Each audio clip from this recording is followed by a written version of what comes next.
We know that we need to define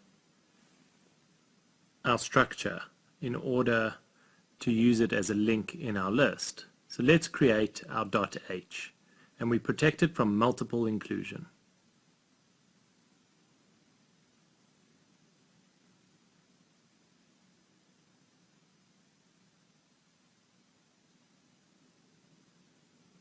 What I like here is that we can create a type def on the future definition of our list.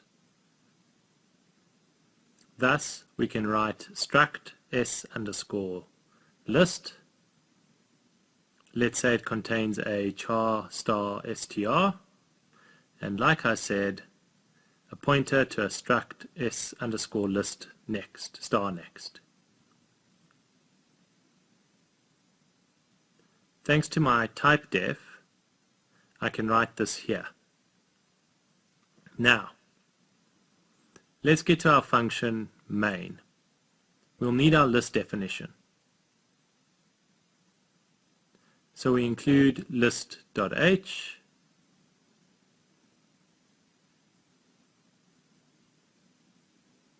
we return 0. Due to the fact that we're using a list, we're going to create a pointer list to our t underscore list type. What do we do with that? We're going to initialize it to null, so we're going to need stdlib.h here. I'll explain this later. Let's say that list is equal to a new link added to our list, which will contain, for example, tutu. We're going to repeat this operation, but with ta-ta this time. And finally with tutu, just for fun.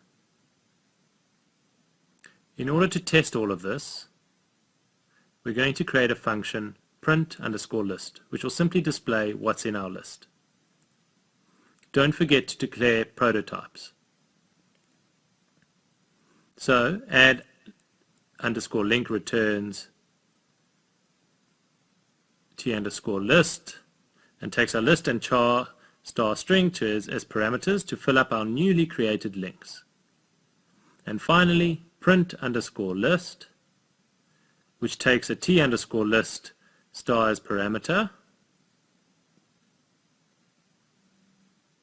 Let's move on to add underscore link. What do you think? Add underscore link will do on our list. Don't forget the .h inclusion. It returns a t underscore list star and takes our list as a parameter. List to which it will add our link. T underscore list, star list, and some data to fill it up with here. We'll need malloc here, so we've got to include stdlib.h. Good. We know that we have to create a link. Let's call it TMP. We return it, well, that's a bit useless because we're going to segfault. So let's make TMP point to a valid memory area with malloc. Type equals malloc, open bracket, size of, star, open bracket, t underscore list, close bracket, close bracket. We can use this alias in size of.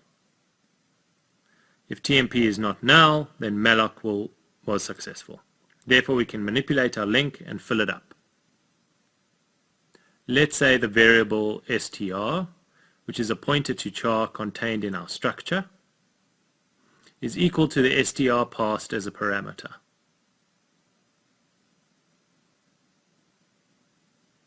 Now, let's say that TMP is dash grade next equals list.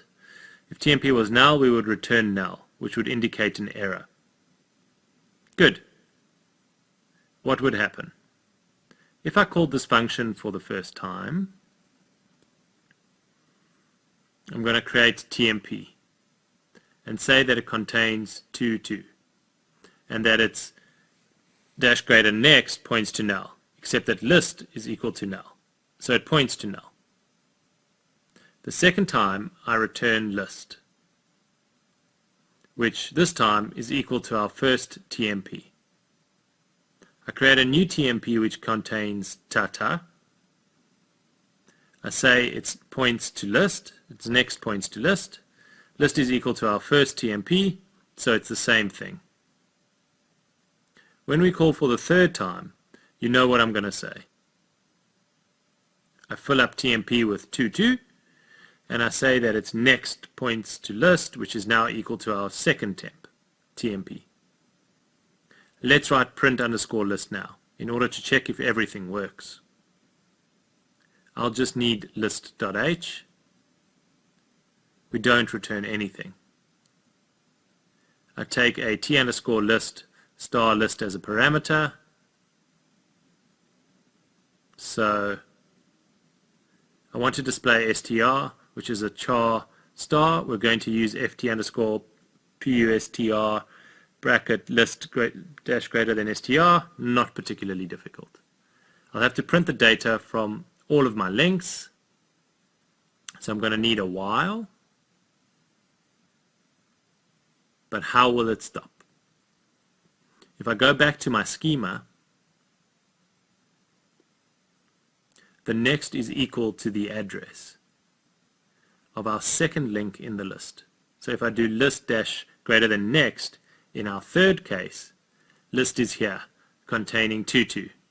Dash greater than next brings us to the link containing tata. So I moved on to the second element. If I do dash greater than next again, I will reach the third element, which contains 22. Doing dash greater than one more time, I'll reach the pointer which points to null. Looks like an exit condition. So let's say that list equals list dash greater than next. Doing this list dash greater than next will bring me to tata. List is now equal to the link containing tata. If I do list dash greater than next again, I'll reach the link containing 22. As long as list does not equal null, let's compile and test this. And if I launch the program, I have tutu, tata, toto. What does this mean? The most perceptive of you will note that I first created tutu, then tata, and then tato. But we can read it tutu, tata, toto. Let's go back to my schema.